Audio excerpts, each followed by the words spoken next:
And the same only clear up more, like really dumb NPC. It smells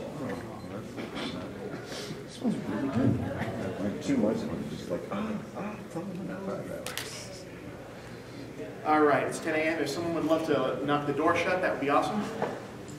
Just don't lock it. I'm pretty sure that's against the rules. I just don't want my loudness to interrupt their loudness. make it so. Thank you so much, my friend. Have a bottle cap. Come on. I thought you were going to talk. Oh, you are going to talk. Hey! They tell me those are redeemable for something down in the Vendor room. sales room. The room of things to buy. So if you can find something down there for $5, be my guest. Do you have a bottle that's under it? I'm sorry? Do you have a bottle that was under it? That I do not, unfortunately. Those were consumed. I don't know how many of you were at the Screw Attack panel last night. So much juice. So much juice was drunk at that panel. Con euphemisms, ladies and gentlemen. All right, good crowd. Well, ladies and gentlemen, good morning. Welcome to MAGFest. How you doing? Woo! All right. Welcome to the Game Overthinker, the first independent panel for the Game Overthinker, showing up here at MAGFest, making our debut. Applaud for yourselves. Yeah! I'll never get tired of that. Okay, so this is going to be straight Q&A. You know who I am. Otherwise, I don't know why you would be here. There's no food being given out or anything, so there's a candy dish up here, though. So actually, I guess there's Apparently food. bottle cap being given out. Yeah, those are there. Okay. Okay, I didn't plan anything. So here's just straight up Q&A. You know, raise your hands. I'll call you up, come on up, pick up the microphone down there, ask a question, and I'll answer it. And we'll do that. Now, as you probably know, I do run other shows besides Game Overthinker. I also run Escape to the Movies Big Picture. Feel free to ask about those as well. But you know, if you got Game Overthinker questions, throw those to the forefront of your mind, because this is the first panel for that in a while. And I want to make sure that everyone gets to hear maybe questions that they haven't heard the answers to before. In fact, let's get the easy ones out of the way right now. Favorite food, pizza. Favorite movie, RoboCop. Favorite game, Super Mario Bros. 3. And I'm here because I love attention. Who's going to be first? Hands. Come on. You in the hat. Why RoboCop? Why RoboCop? Yeah. It's a great movie. It's very well made. It's a great satire, fantastic special effects. It's kind of a classic R-rated superhero pastiche before anyone was doing that. Paul Verhoeven's a great filmmaker. You know, it's probably the best performance Peter Weller gave in his career, and it's much harder to do that robot thing than a lot of people did. Fantastic animation on Ed 209 by Phil Tippett. You know, it was a good movie overall. I really like that. Good question. Come to a bottle cap. I'm just tossing these out at random. I'm not even looking at them, so don't look at them and say, "Oh, that guy got more than me did." Nice catch. Did you see that? Holy shit. There's 9. Okay. Jackson up here. The man in the hat. Okay. Next. You, the man not wearing a hat. Favorite book or book series? Oh, favorite book or books? Fiction or nonfiction? Fiction. Fiction, you know, I'm going to be boring. I'm going to just shout out, yeah, I love The Lord of the Rings. You know, it's right there. But, you know, that genre works out very well. I don't read nearly as much as I want to. You know, so it's like I can't really shout out series because I never get to finish any series. It's, you know, this is one of the things. Now that geek culture is my job, I have no time for it. All right. Next question. Yes? Is there anybody online that inspired you to create the Game Overthinker particularly? Well, I don't know if anyone's heard of the Angry Video Game Nerd. No. Yeah, he was the big. I mean, I met him, you know, formerly for more or less the first time to speak one-on-one last night. Super chill guy. You know, without him, I don't think any of this would be here. You know, I wouldn't have a job because no one would have thought up this career.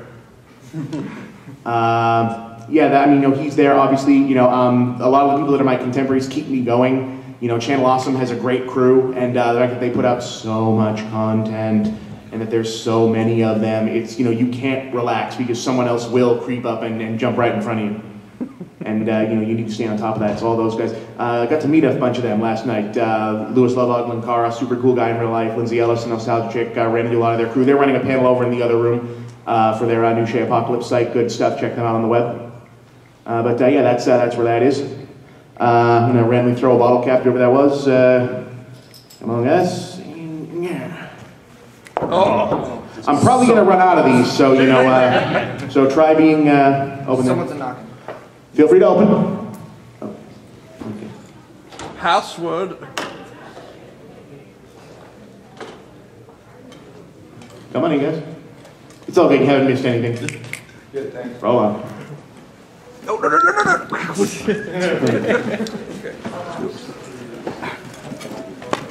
All right, super. Okay, this is Q&A for those just joining us.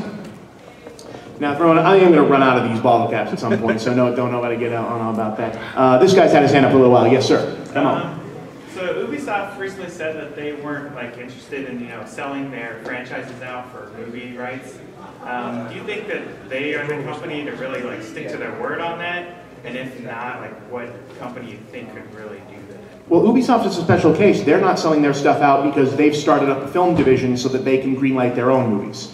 They're doing what Marvel does. Okay. They have a division called Ubisoft Films. So far, they've done jack shit, but they have it. So well, they're trying to. They've greenlit. They've said they're going to go ahead and make an Assassin's Creed movie. They want Michael Fassbender to do it. I'll believe it when I see it. People have tried to set these things up before, it hasn't worked. Nintendo supposedly started an anime branch, way back in the day, and they never did anything with it. So, who knows? The fact is, right now, there's more. Ubisoft is going to make more money making another Assassin's Creed game than they will in producing an Assassin's Creed movie at this point. But you never know. Maybe there's some traction in that. I don't know. I don't know that there's a big demand for an Assassin's Creed movie outside of people who are already Assassin's Creed fans. We did have that Prince of Persia movie, which did okay. It wasn't that good, but it did okay business. So I don't know what's going to go on with that. Cap. Ooh. Make sure those get to the person I was kind of aiming at. The gentleman with the two fingers up. Prior to Escape to the Movies and the Game Overthinker show, what were you doing before you made your debut on the internet? Retail. What kind? Oh gosh. Did you say 4 out of 5? Blockbuster, Oh, yeah. Sam Goody, rest in peace, also known as Suncoast Video. Blockbuster again, also rest in peace. Best Buy, Circuit City, and Borders Books.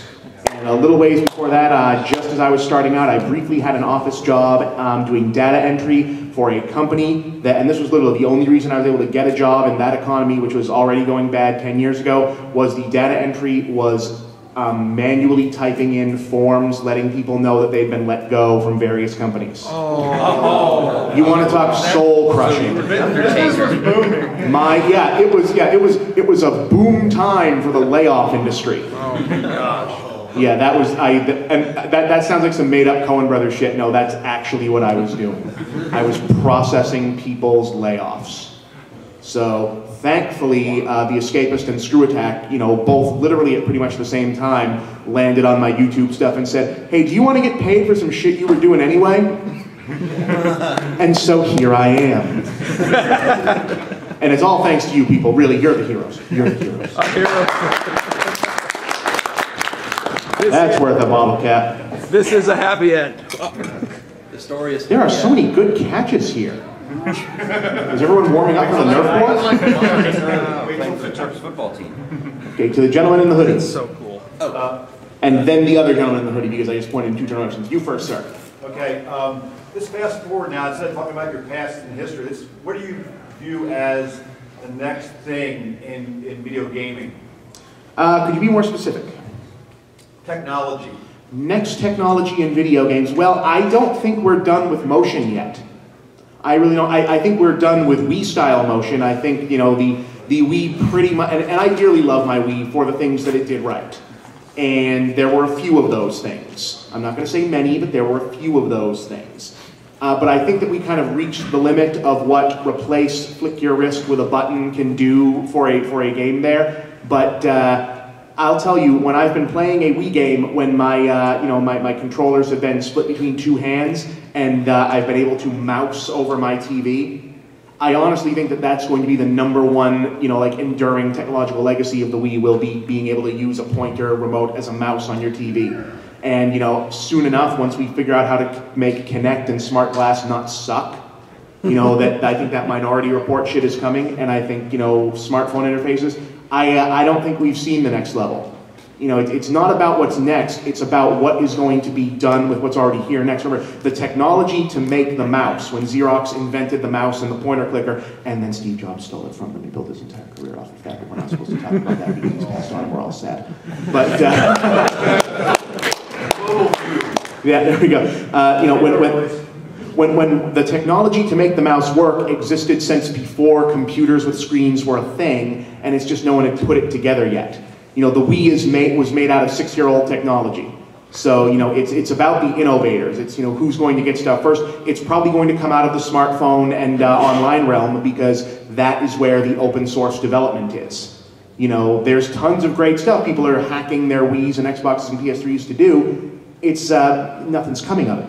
Because, you know, Sony and Microsoft and them jump on it and say, no, you shall not.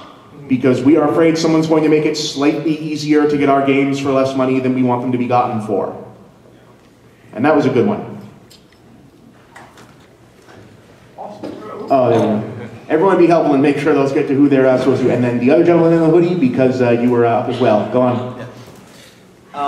Thoughts on the epic hate that Capcom has been receiving as of late, which I don't entirely agree with. What do you think about that? Capcom, modern day Capcom, what do you think? Well, I'm pissed off at Capcom for just in general thing. I mean, but only to the degree that I'm pissed at Capcom for the same stuff that I'm pissed at a lot of companies about. You know, is that they're sitting on a lot of their great back catalog and not doing anything with it. They keep making baffling business decisions.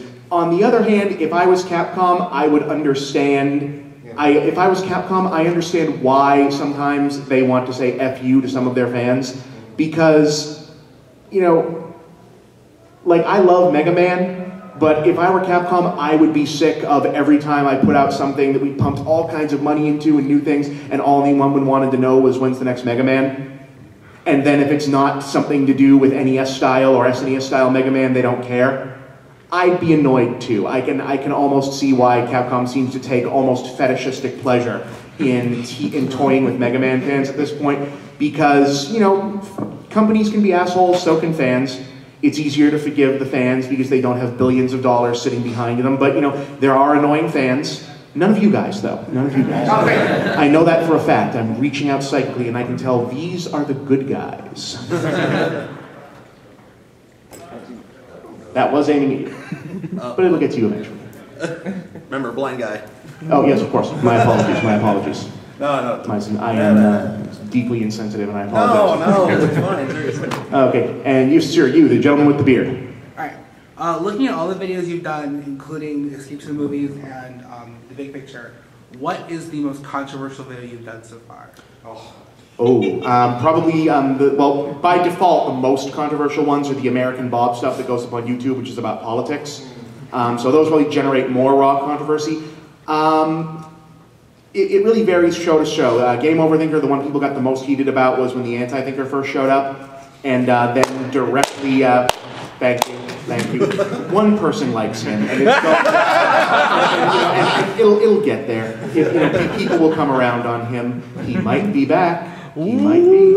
You never know. I mean, it's difficult to bring him back. It's not like I just have to pull a shirt out of the closet or something. There's work involved. There's also a hat. Probably the most, the one that probably like blew up that I didn't like, that I knew was going to be controversial, and then just, you know, snowballed on me, was the first video about Other M. You know, which was called Heavens to Metroid. You can find that on YouTube and screwattack.com through your Google search function. I need the internet money, people.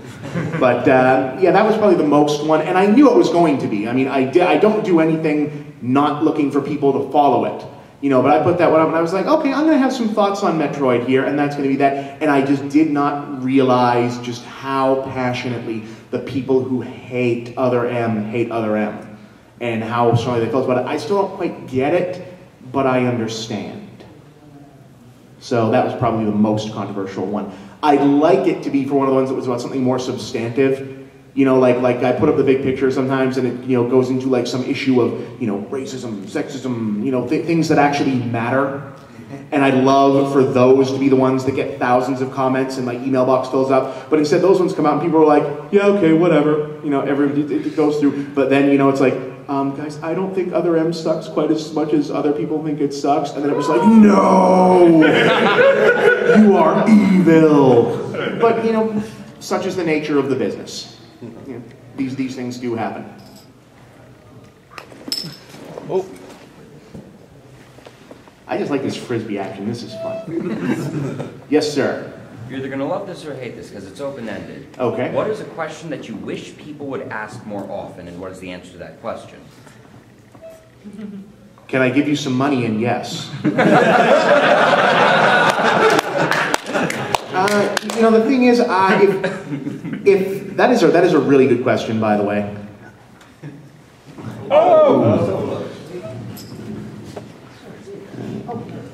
We're down to about 5 of these, so I'm just going to start randomly selecting. So if you don't get one, it's nothing personal. I just want to make sure we've got room for the show. So save the good ones. The thing is, I don't know the questions that people would want to ask. You know, like I would love. No, what's the question that you wish people would ask more often? Oh, the question that I wish people would ask of me more often. Yes. Well, like I said, you know, would you like to give me money? And yes, I would like to give you money. But you know, it's not just one question. I wish that there was, when these things blow up controversy-wise in gaming or you know, geek culture in general, but mostly gaming.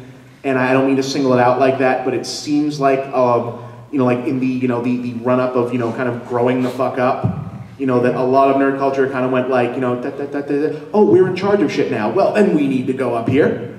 Whereas gaming kind of went, oh, wait, you mean we have to change things? No.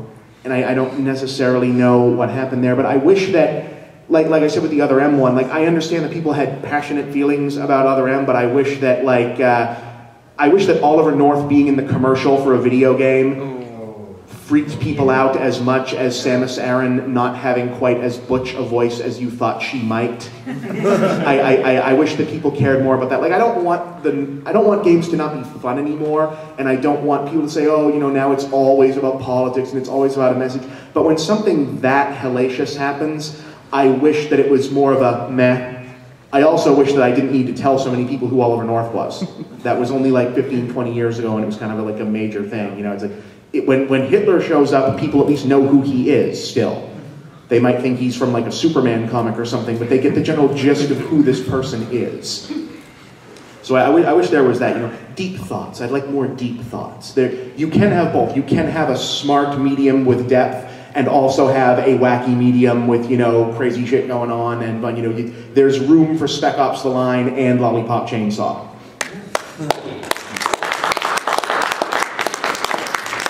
And if that's not worth a bottle cap, I don't know what is. Me. Already gave me one. Good on you. Yes, ma'am. Hi.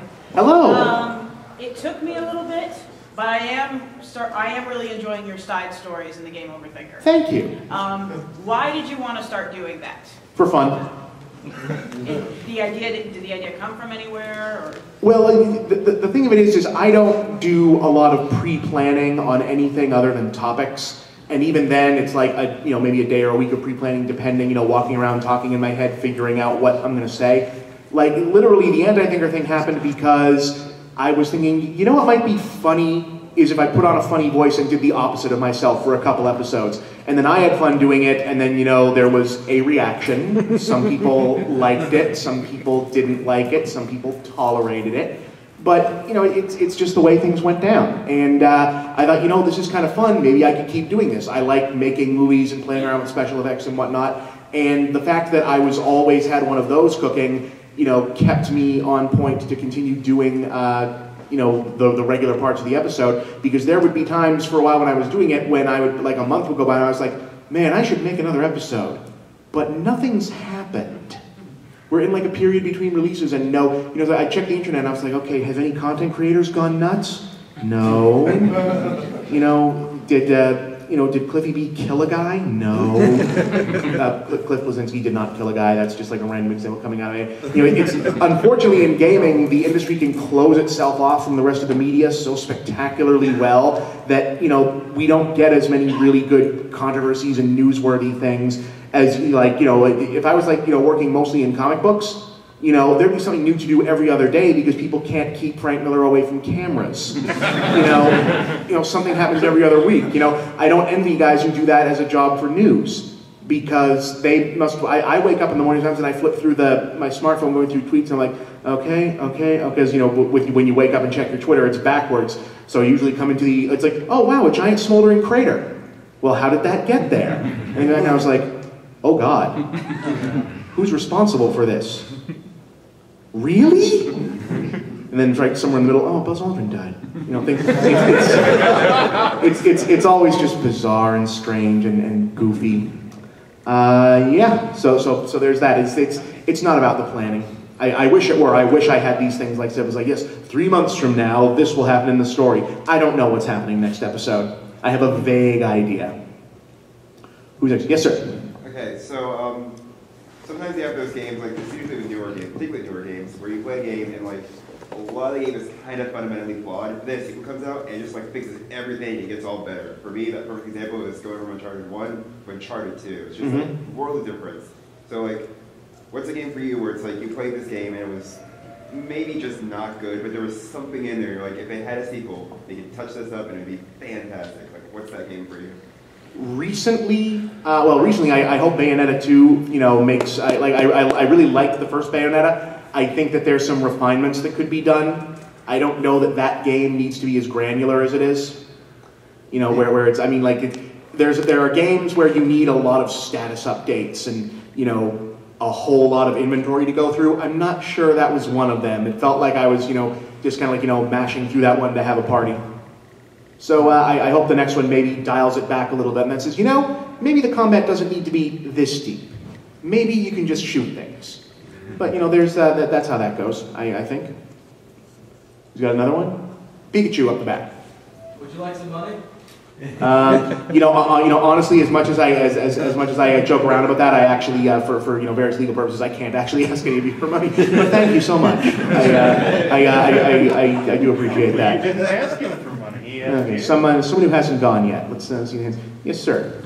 You mentioned your planning for the game Overthinker. Do you think you could talk on your creation process for your weekly shows, like Escape to the Movies? Yeah, sure, absolutely. Escape to the Movies. Well, Escape to the Movies has the most boring process of being made, which is I need a show on every Friday to come out no matter what, unless I get permission to skip a week, which I haven't had to do yet. And I prefer it to be whatever is the newest possible thing that will work for a review there. So I find a screening. Critics get emails inviting them to pre-screenings by publicists who want their reviews done up, and that's where that comes in. And then I see the movie, I come home, I write the script up, I find the images that I want, I hope that it has a long trailer, because then most of my work is done for me, because I can just use that to fill in places where I can't find an ironic picture. And then there's that's how that goes together. Big picture, often the scripts are written very far in advance because I have a backlog of stuff that I want to do shows about, but then by the time I get to them, my mind has changed and I want to re-edit it. But that's how that falls together. Those two, since they're on set schedules, I have to, I always have to have something out, so it's a great motivator. The reason the game Overthinker is as kind of flight of fancy as it is because I can take my time and do whatever the fuck I want. Who's next? Someone else who hasn't gone yet. I just want to make sure everyone gets an opportunity. Yes, sir. The credits to the game Overthinker, are they real, or do you just do everything yourself? Well, the credits in the game Overthinker, the stuff that I don't do myself, that I do name, I think there's only one name in the game Overthinker. I'm doing opening credits or closing credits? The closing credits, well, the only name that's not in there, the only time you see another name than mine in there is a website that I got free special effects plugins from. Is sometimes that'll be real. A game, if I used music or sound effects from, I'll put that in there. If my brother helped shoot something, his name goes in there, or if one of my other friends does. But there's no fake names or anything in there. That's I'm trying to keep that all set up for legal purposes. So those are quite authentic. And you had one, sir? I was just going to ask, what comic books are you following right now? Like what series? Regularly, none, unfortunately, because something had to come out of the budget, and weekly comics were that.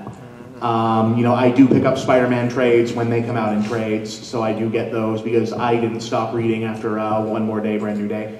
So, but the thing of it is, it's just too expensive of a medium. I don't have a tablet, so I can't do the digital download ones yet, and something had to give in the budget.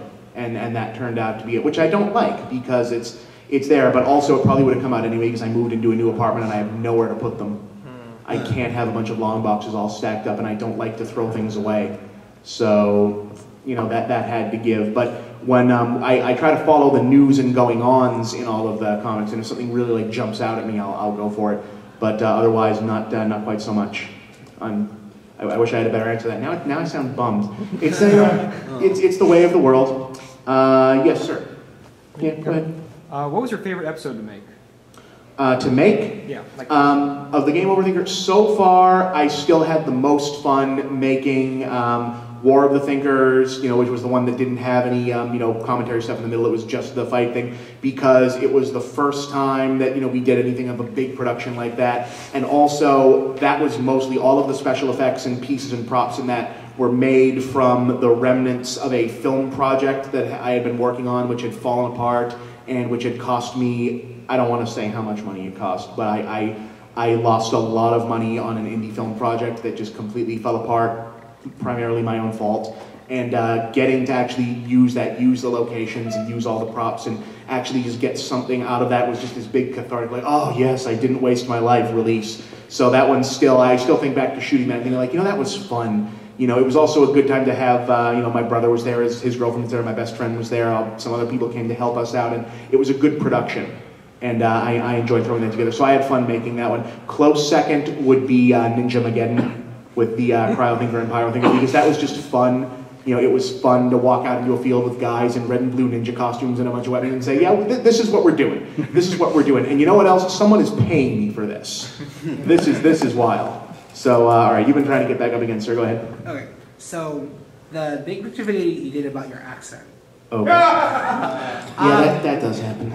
Well, I just want to know, because I can relate, because I'm originally from New York. Okay. So yeah. I had to train myself to talk like this. Mm-hmm. You know, so when you did that video, was it natural for you to slip back into that, or was it kind of, since you've been talking like this for so long, did you have to kind of work it going back into that? It comes and goes. The thing of it is that now I do so many shows that I'm using my radio voice more than I'm using like my regular accent. So I'm probably going to lose it all over again. Like I lost it for like years when I was in college, and I was in college in Boston.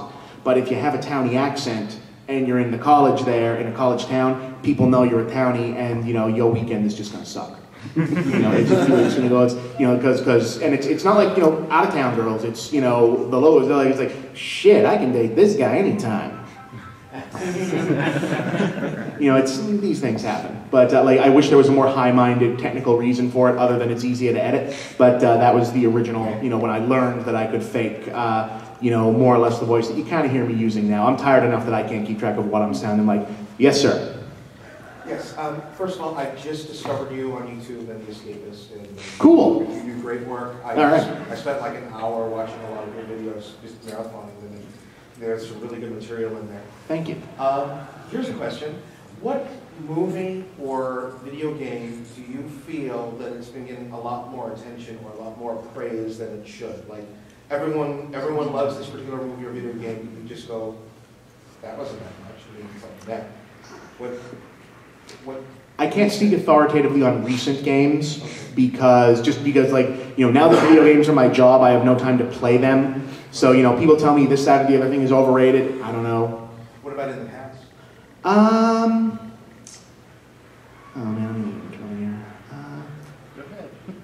I would, on the reversal of that, I don't think Bioshock 2 was quite as bad as everyone said it was. It wasn't, the Bioshock 2's problem was that it wasn't Bioshock 1. Here's a bottle cap for a new fan. Oh, is everyone okay? I gotta think of a better system for this next time. For this thing that I thought of doing 5 minutes before I came into the show. I'm sorry. I like that you say you've discovered the Game Overthinker on YouTube. Like the Christopher Columbus of the Game Overthinker. It's been there for years and years, but you've discovered it. I like that. I know what you mean. It's cool. I'm always glad to have fans. New fans, old fans, good fans, ceiling fans. Yes, sir. What are some of your favorite non-DC or Marvel comic series, or just graphic novels? I really wish that I had a bigger kind of backlog bank of, you know, independent, non-Big Two comics because, you know, so that I would have more to go on about. If you want to count Vertigo separately from DC, obviously, you know, Sandman is very good. You know, I've kind of lost the thread on it, honestly, but I stuck with League of Extraordinary Gentlemen longer than I gather a lot of people did. Bone is absolutely worth picking up if you don't have they have the big paperback that you can get it now that has all of Bone. Take a look at it, it's terrific stuff. You know, for, you know, oldie but goodie, as much as everyone, you know, shits on Image Comics nowadays, not without reason, but when Alan Moore was on Wildcats, he actually turned in some pretty good work on that, surprise, you know, but yeah, I wish I had a better answer than that, but honestly, when I go into comic book stores now, I feel lost. I need someone to, like, lead me back into, you know, what's been happening recently, because, like I said, something had to give. Man, how much time do we have? I want to make sure. I'm having a good time. I just want to make sure I don't horn in on whatever's going to come in here next. Okay, who is next? You, sir. You haven't gone yet with the beard. Yes. Yeah, do you have any stories about Backlash, of anything you may have said or opinions you might have had in any of your various shows? Backlash in what sense? Because I get very strong comments on pretty much everything. Beyond fans just saying you'll be jumping the wrong movie makers. No, filmmakers generally don't contact critics. The reason that you hear about it when that you hear stories about, you know, this or that filmmaker emailing a critic and giving him shit is because usually they pay so little attention, and they should, by the way, pay so little attention, because, you know, I'm not writing for filmmakers, I'm writing for the viewers. You know, they're privy to all kinds of information. I've never had, like, a news or opinion person contact me about my stuff. Probably because I'm still not playing at like a super high level of these things in terms of that. Like I've never had like a Mara Wilson scenario. That has never happened to me, which was that still blows my mind that actually happened. Google it if you don't know what I'm talking about. But you know, nothing like that has ever come of me just yet. Usually, like, newsmakers and people ignore me when I try to reach out to them, which is probably in their best interests. But you know, I've never, like, been sternly spoken to by my magazine or a creator or anything like that. No one's ever given me any kind of hard time about that. I wish, because that would be a better story. You haven't gone yet, I believe, sir. Yes. Are there any movies or films that you're particularly excited for in this next year? This next year, well, obviously everybody wants to see Iron Man 3. I'll say that. I'm super psyched for Pacific Rim and have been since before, you know, they made a trailer because it sounded like such a good idea. I'm keeping my eye on a lot of things. I haven't sat down to do my most anticipated list because honestly I went from, oh my god, it's the holidays, to, oh my god, I gotta get ready for MAGFest, and I have not had a minute to calm down. Like, shows that you've been seeing on The Escapist that have been going up for me over the last 3 weeks were all, you know, 3 weeks of them, I'm talking Big Picture, The Column, Escape to the Movies, have been, were made in like a week-long rush of doing stuff to make sure that I got it all in before everyone went on vacation for the holidays. So I have still not quite calmed down. I am still running on Christmas energy right here today. So I haven't had to throw down a most anticipated list in general. Because by the nature of my job I have to follow the news, I tend to end up anticipating things years and years in advance. Like right now I am like locked in on what is going on with this Justice League movie. Not just because I'm interested in the material, but because it's so fascinating to watch a studio try to put together a gigantic product out of literally nothing. They have nothing. You know, I don't know. I don't want to. Not going to break any news. You know, so I can't, you know, source a lot of things. But if you were to say to me that you had heard that Warner Brothers did not know what the membership of the Justice League movie was yet, I would not be surprised to hear that again, for example. You know, if you had told me they don't necessarily know how Man of Steel and Batman fit into that yet, I would not be surprised to hear that. You know, so it's going to be interesting to watch. I really want to see what G.I. Joe 2 looks like when it finally comes out, because it's such a weird scenario where, I don't know if anyone knows this, that movie was supposed to have already left theaters. That was supposed to be out like 8 months ago. And they made it, they shot it, it was done. And as you saw in the trailers, you noticed there was no Channing Tatum, or rather he was in there for like a minute. Supposedly, the opening of G.I. Joe 2 would have been the cast of G.I. Joe 1 getting blown away and replaced by the new characters. And what happened I'm not kidding. This isn't like a spoiler, apparent because since they've changed it. But apparently, the opening of G.I. Joe 2 was the cast of G.I. Joe 1 getting killed, and then like The Rock and whoever everyone else is now coming in to replace them for G.I. Joe 2. And in the intervening months when they shot that and then got ready to release it, the world turned around on Channing Tatum, and then the studio, came down on the director and said, "You killed Channing Tatum? You had Magic Mike in your movie and you shot him in the first 5 minutes? Are you insane?" So they pulled the movie out of theaters ostensibly to turn it into 3D and reshot a ton of this movie, possibly to bring him back to life. No one is really saying yet, but he is in more of the trailers now. But supposedly that happened. I want to see... Yeah, that's what happens when you get stabbed in the chest by a snake, is you go into a coma.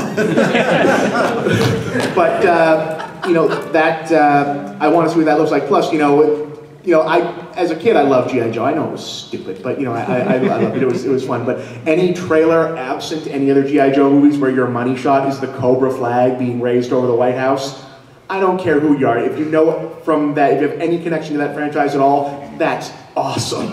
I need to know what that's about. Well, I know what it's about, but it's just so cool. So that's one.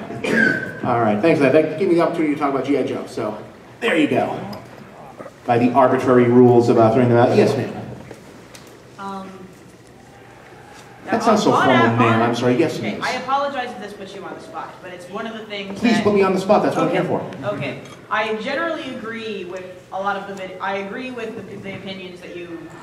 It's just one of the things. Your opinions just happen to coincide with a lot of my opinions. Thank you. That just happens. Well, I appreciate that. The one video being the exception was your review of The Last Airbender. I was probably too nice to that movie at the time. But you didn't know the show. I get it. But the only episode where I think you brought up a point that actually kind of really bothered me. Okay. Was and granted this is episode 6. This was Prawn. Okay. Yeah. Way back. Thank you for asking about this. Okay. Is that you brought up a point this was about the cheesecake portrayal of females in video games. Yes. And one of your suggestions on why that was a factor was because women were defaultly bisexual, so it wasn't that much of a problem. Yeah. Okay. Further, you get the next to last cap for that one. Thank you. I was hoping someone was going to bring that up because I was going to mention this anyways. And the biggest lie that you will hear from anyone who produces any kind of content ever is that they stand by everything they've ever said 100% and never want to change their mind and never want to go back in and never second guess themselves. That's complete horseshit. People change their minds, people change their points of view and their opinions. When I put together Prawn, I was basically in a talking out of my ass period. I'm not going to say, oh, that was years ago, because it was really only 4 or 5 years ago. Right. I stand by a lot of the general themes that I put in that one, but there is a lot in there that is a guy fresh out of college trying to sound smarter than he actually is about various topics. For what it's worth, I never meant to infer from the video that women are defaultly bisexual. Obviously, that's not the case. There's a lot of sociological data that suggests that I don't believe in the 1, 2, 3 binary things that people are either gay, straight, bisexual. I kind of think I think the Kinsey scale kind of had it a little better, where there's you're 100% one way, 100% the other way, 100% in the middle, and then there's a big spectrum heading both the other ways. That it's all very fluid. There's a lot of sociological data that suggests that in Western culture at least. Women are more comfortable with a fluid sexual identity than men are for a variety of factors of people, of what society forces upon various things that, men are told to be binary and women are told to not be. But if that was the inference of that video, that was not really what it was intended to be. It's one of those weird videos where there's a lot of jokes in there and things that are meant to be jokes and a lot of things that are meant to be taken very seriously, and they kind of blur together as I run through that. And at some point, probably this year, there's going to be a video that kind of goes back over that one and says, there's a lot of this that needs to be clarified and picked up upon because I probably said a whole lot of shit that now sounds like complete bullshit. And I'm not going to pull it down off YouTube because that's cowardly. To say that, because I've thought about it. I thought, should I take this one down? But, it's there, it's a record, it says that, that is there, and that'll be touched upon. So I really appreciate that. But, Yeah, I'm not. That's probably the one episode of anything that I've done that I would like to take a complete mulligan on. Not to change any of the overall opinions, but to change the way that they were presented, because I was talking about some fairly heavy stuff in ways that might have been dismissive, and I don't necessarily know that that was the right way to go about it. Especially with a lot of things that have gone on now that I'm in the gaming business and seeing what happens to, you know, actual women in my industry and the way they're treated, and it's I would like a do-over on that one, and since it's my show, I'm going to take one at some point soon when it becomes appropriate. So look forward to that. Applaud that, by the way, guys.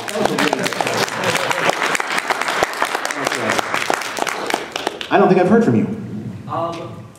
On that same topic, Okay. What is your most referenced video from dissenters that holds an opinion that you no longer hold? What gives you them the most ammo?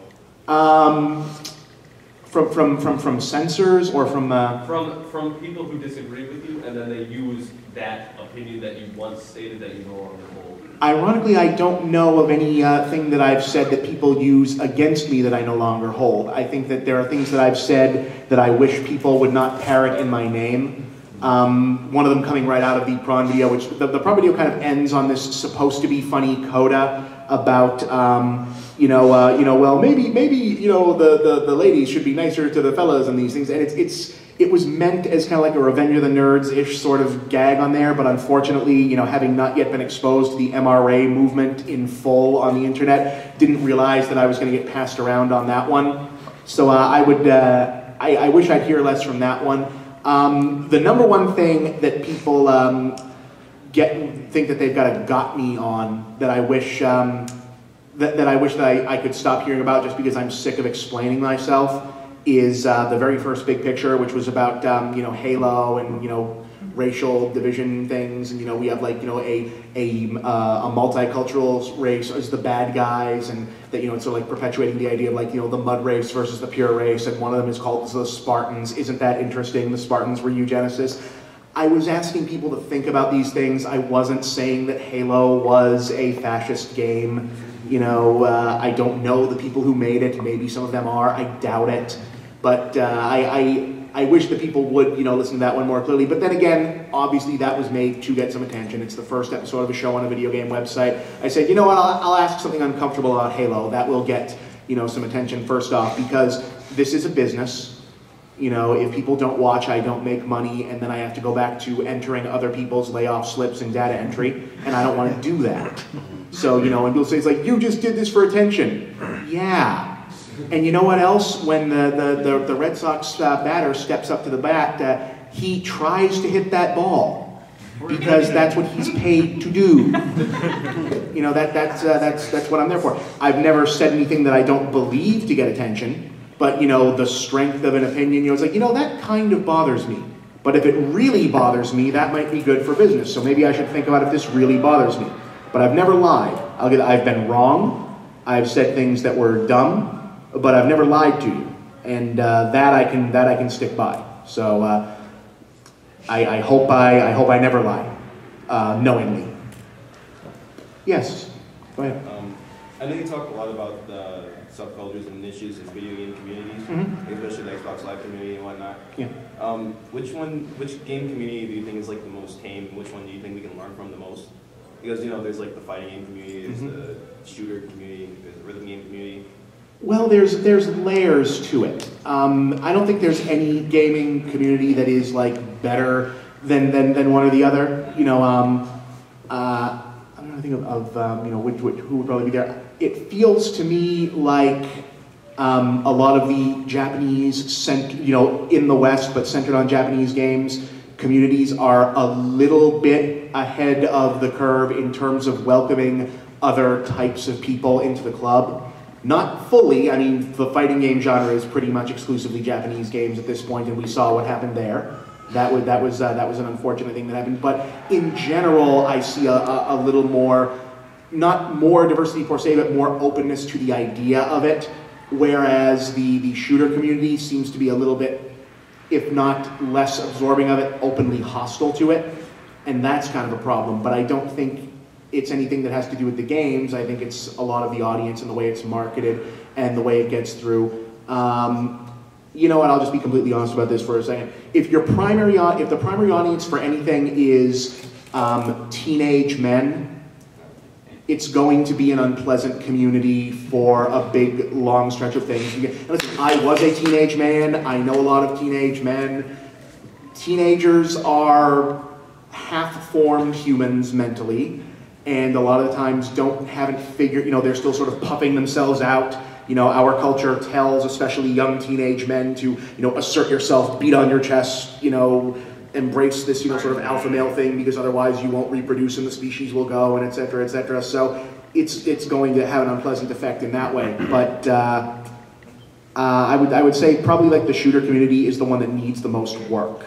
And I don't know what gets done about it, but it needs some work. And I worry about them right now because right now they are like in the laser focus of like the post gun crime censorship business that's happening right now, and I really worry about that because unfortunately these are the people who are going to react in just the least appropriate way to that kind of criticism, and I can see some unfortunate ugliness possibly coming out of that, which will be a shame. But I'd say that's kind of like the roundabout answer to that question. Yes, sir. On a lighter note, why would you ever think Last Dragon is too obscure of a reference? Well, you never know. I find myself. Okay, have we all seen Barry Gordy's Last Dragon? Yes. Do we know this? Okay, all right. See, I don't know that it was too obscure. It was. I find myself, being now 31, that stuff that was, common obscure references, to my generation, tends to not be. I find myself, like making a Goonies reference and people haven't seen that, and I'm like, wow, I got old. It's like, oh, right, and it's a different culture now. Their stuff that they watch over and over again is on YouTube. Mine was run over and over again on HBO. So it's a different cultural idiom. So I kind of figured, that's insurance. And if not, it was the easiest way to work a I am the master joke into a review of the master. I wanted the credit for being the only person on the internet who reviewing, a Philip Seymour Hoffman, Paul Thomas Anderson art film, made a reference to, Shonuff. Because he is the master. Just ask him. Yes, sir. I had a goofy question, but something you said earlier reminded me of a story that I wanted to share with you real quick. Okay. I think it was a big picture that you did this in, but you explained the origins of forbidden temples and lost cities and yes. communities and the whole racial aspect of that. Uh-huh. I just wanted to say that totally blew my mind. Thank you. I had no idea the history of that, and when you referenced that and explained that whole thing, I was like, holy shit, that's so true. And I went back and researched it, and that was just kind of like... That's why I do the show. I appreciate that.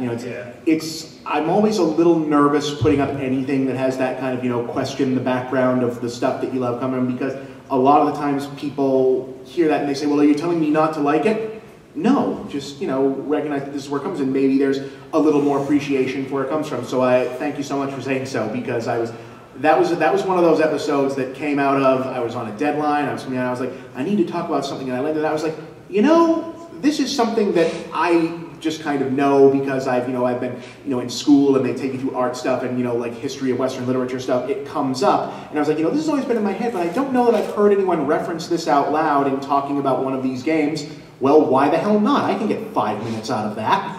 So there it comes from. And, if you learn something or encouraged to look up something, then I've done something worthwhile. It hasn't all just been for the money, and I really appreciate that, man. Thank you. Okay, well, my goofy question was, okay. When you're at a party, and when you're at a party, you inevitably get the, so what do you do for a living? Mm-hmm. Somebody you really want to impress, like a pretty girl. Do you say I'm a video critic and analyst, video game critic and analyst, or do you say I'm a movie critic and analyst first? Which one? It depends on the party. It really does. Like, I'm not gonna lie. I wear so many different hats. It all depends. Like over the holidays when I have to deal with my family, like my parents don't know what I do for a living. They have they know what I do, but they don't really understand how I get paid to do it. The idea that I don't drive somewhere and punch the clock in and sit in the office to get this stuff done is it doesn't really register with them, which is fine. They're from a different generation. So when I'm over the holidays, I have aunts, uncles, and whatnot, and they're like, Bob, you know, so how's it going? It's like, well, I go see movies and then talk about it, and they give them money. Oh, okay. Where can I watch your show? On the internet. They got TV on the internet? Kind of. You know, if things are like that, because you're talking to 50, 60-year-old people, I just want to, you know, run it through. You know, actually with my family, God, more like 60, 70, 80, wow. That's a sobering moment. When you first notice your parents are old, you know, it's one of those moments. But you know, if I'm at you know, like a Boston college area kind of classy party, well, yes, I'm a film critic. You know, because it's the easiest one to explain. Everyone's seen Siskel and Ebert. You know, when I'm at conventions like this, the game Overthinker is more recognized in general than like the Escape to the Movies. Like, people know I also do that, but the game Overthinker is one with personality and it's more up on geek culture and big picture as well. So it depends on the crowd. But you know, I'm not above saying, well, yes, darling, I'm a film critic. You know, I mean, I don't know how many people make it up to Boston that have been to Cambridge. But, you know, hipster chicks are a beautiful thing. And film critic tends to go over there a little better. And I am a lonely, shameless man.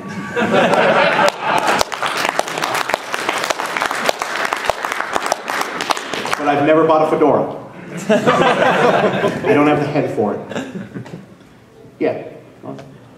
Earlier on, we were talking about plugins and special effects, and I know you've had your late-night wrestlings with Adobe Premiere on Twitter. Yeah. What do you do for your special effects for, like, Ivan and the Cryothinker and Pyrothinker? Ooh, technical question. Okay. Yeah. Pyrothinker and Cryothinker are just costumes. They're just hoodies and... I mean, like the projectiles. Well, the projectiles are generally like a drawn piece of animation from Adobe Photoshop, usually 1 or 2 frames of animation, you know, cut into 2-second bursts and then laid over each other. Mm-hmm. Adobe Premiere lets you pull a color out of the background, so I throw a solid color behind it, and there I go. Ivan is an animated GIF that I made with a sun flare effect over some wings rotating back and forth against a black background. The full loop of him runs about 1.5 minutes. I chop out, you know, it's just a loop over and over again. I pull the black out of the background and put him into the scene and hope that when it's rendering, it doesn't get mad that there's more than one layer and decide to glitch up like our recent episode did. The explosion effects are taken from a website where you can get free explosion demos and better ones for money called detonationfilms.com. I think that's their website. If not, don't quote me on it, but it's in the credits of the episode.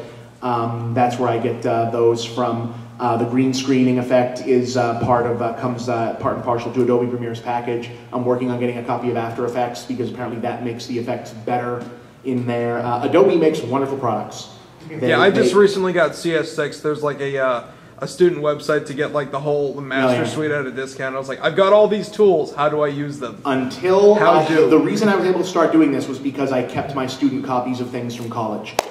Otherwise, I wasn't able to do it, which is perfectly legal, which is not piracy. I didn't sell them. But I mean, I'm still cutting all of these shows on a Adobe Premiere Pro CS4 on a 32-bit operating system of Windows XP.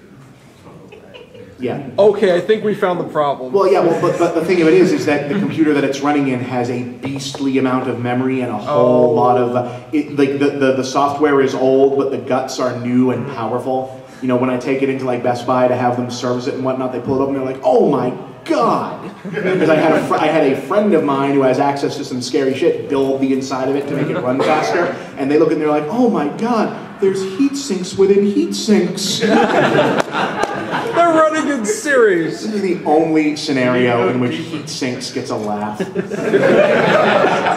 All right, we've got about 10 minutes to go, so yes, sir, you had another one. Me? Yes, sir. Oh, okay. Yeah. So, you know, obviously I watch your videos because, you know, you and I kind of, well, you and I see a lot of stuff eye to eye. Okay. One of the things that I had agreed with you for a while, but have more or less kind of changed my mind about it was my views on Metroid Prime. Okay. I guess I just wanted to know why seeing your videos, you obviously don't think very highly of Metroid Prime.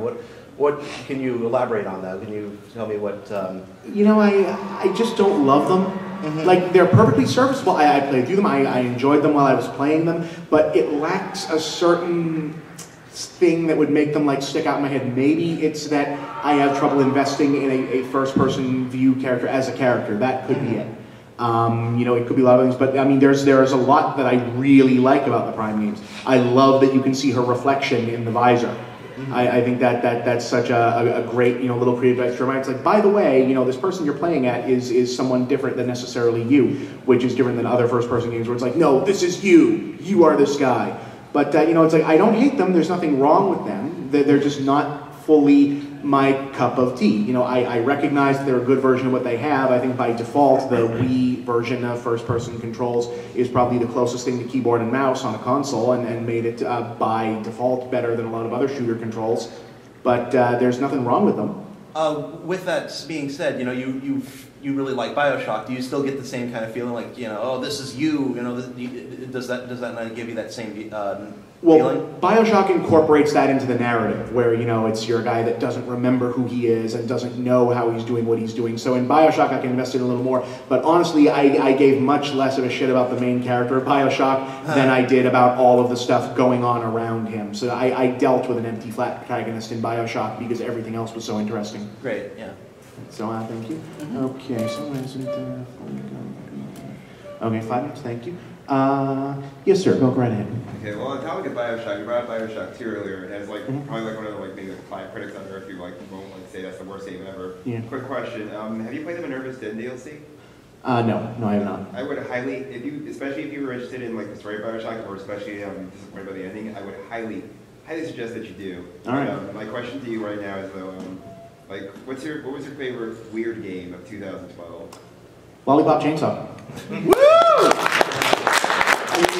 It's dumb, but it's such a good version of dumb. You know, it feels like something lost from another era, like someone pulled out, like, you know, the best, you know, Neo Geo side-scrolling hack and slash that, you know, had never been made and said, hey, can we do this in kind of 3D?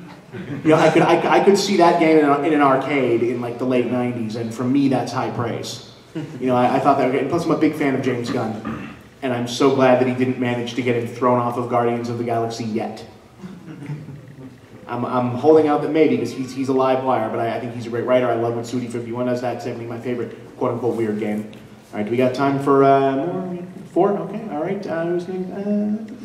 Yes, sir.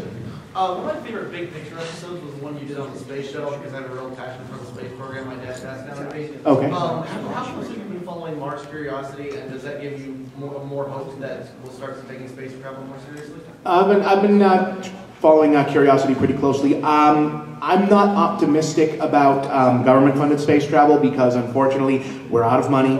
You know, and they keep saying, you know, we need to cut. They're going to cut. They're going to keep cutting because it's, you know, we're out of money. What are we going to do? People are starving. But you know, SpaceX went up. You know, things are happening. I just hope things happen in a classy way. You know, like I love the guy jumping. I love the guy flying up to space and then jumping. But you know, the drama of that is a little bit spoiled by the fact that, you know, he's going to be in history textbooks with a fucking Red Bull logo on his helmet.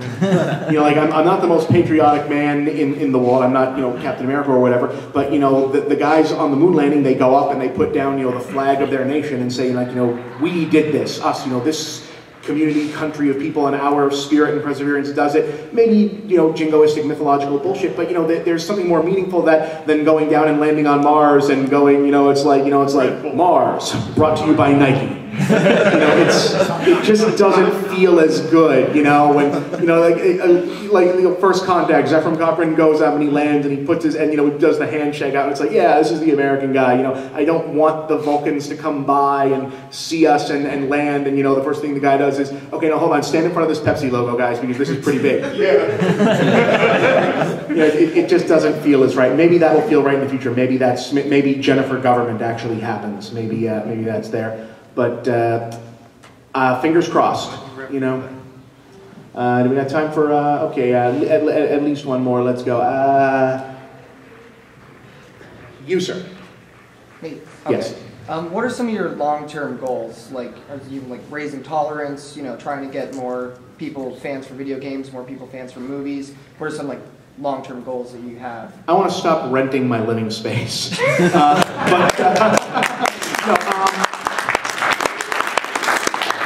in all seriousness, I want to do something that, you know, gets out and stays in the culture and matters. You know, I'm sure that, you know, I mean, it's the internet, videos never die, but I'd love to, you know, make a movie or write a book that people are still watching or, you know, reading years and years from now, so that, you know, I can retire and get out of the game eventually at some point, and then people go, it's like, you know, hey, he did that thing one time, you know, and I was there. I'd like to do that. You know, I want to be remembered. What's, you know, what is there beyond that? One more. Who's known for one more? Yeah, you, sir. Favorite Adventure Time character? Oh, Marceline. Yes. Adventure Time is so well realized. Like from the beginning, I was like, watching, I was like, okay, this is cute from the first one, and then as it goes on, it's like, wow, they knew exactly where they were going from minute one, and that's so rare, you know, and it's so well put together. And I think they're great characters. I think like the two women characters on Adventure Time are two great female characters, you know, for in various ways on that. And I tell, you know, because Adventure Time, obviously I'm too old to be watching Adventure Time, you know, but I do like it. But I reckon, well, no, but I recognize that it's aimed a little younger than me, and I respect that, and you know, and that's fine. I appreciate it as that. But you know, I look at that, I'm thinking, you know, I have, you know, younger cousins and whatnot who are really into Adventure Time, and you know, my first piece of advice to them is, I was like, okay, now guys, listen. If this be your inclination, eventually you are going to run into women who remind you of Marceline. Be really nice to them. Really nice. And that's my advice to the younger among me. And I don't think you've gone yet, sir, right? Well, I've asked once, but... Okay, let's go. Well, last question. On a similar note, I know you sort of said this before, but best pony. Luna!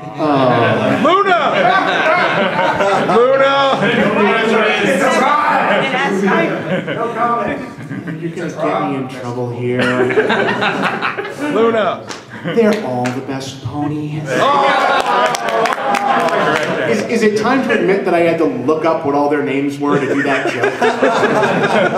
Here, take your last one. I'll get for the last question. But you know, no, really. I mean, like I watched the show. I've seen it. I enjoyed it. But you know, it's fun. But I did, you know, have to go. I settled on I was going to do this joke of just naming off every character that I could get, and I was like, okay, so there's Pinkie Pie, Fluttershy. Who the fuck are the rest of them? You know, and you know, people later told me that there were like obscure references in there, and I was like, well, thank you. I totally meant to do that. All right, do we have to clear out of here? Are they taking? There's something in half an hour. Are they taking back the room? Okay. We've got that's the official end. But so round of applause for the audience for coming out. Thank you so much for coming out. It really means a lot for me to get a crowd of any size, especially a good sized one, for the first you know, inaugural one of these, where you know, no one is telling me where to be and making sure the crowd is there for me. So I really appreciate that. Thank you guys so much. And you know, if you've got panels to go to, please enjoy them. I'm going to hang out here and check my email until they throw me out, because I think around 1 isn't the Sonic movie in this panel room?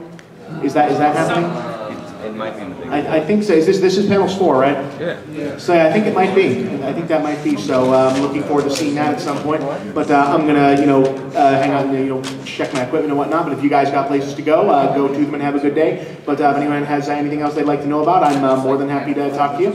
So thank you very much for coming out. Thank you. If one of you guys would like to hit the off button on that camera, that would be delightful. Big red button? Big red button. Press the button, Frank. So much. Thank you. If you want to close a little thing on that, that'll be awesome. That'll make it turn off for sure. Thank you, my friend. Thank you so much. I would have expected this. Thanks for coming out, guys. You've been awesome. No, it isn't.